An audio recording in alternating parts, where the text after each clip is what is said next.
Well, the United Nations is calling for an additional $274 million to be provided for relief in the Central African Republic, where fighting and a refugee crisis continues. Caleb Maupin reports. The United Nations has called for $274 million to fund emergency aid for people fleeing violence in the Central African Republic. Over 200,000 people have fled the country as refugees.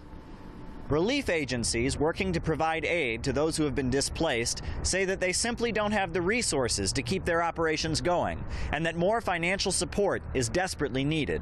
UN Secretary General Ban Ki-moon visited the country earlier this month to observe the efforts of relief workers and peacekeeping forces. The $274 million that is now being requested is in addition to the millions that were already pledged by the UN in January, shortly after the fighting began.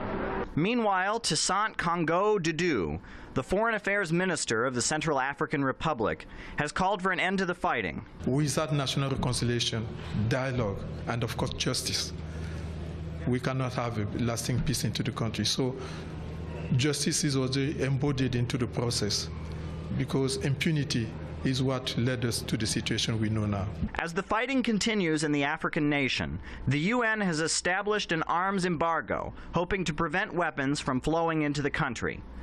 Sam Perlow-Freeman of the Stockholm International Peace Research Institute told Press TV that in Africa and other parts of the world there is a rise in the purchase of weapons and armaments, making explosions of violence more likely to occur. There's very much a mixed pattern of military spending falling in the West, the US, Western and Central Europe, Oceania and so forth, but increasing in most other parts of the world, in Africa, the Middle East, Asia and Latin America. The violence began last December when Christian militias began a campaign of violence against Seleka, who had overturned the Western-backed government.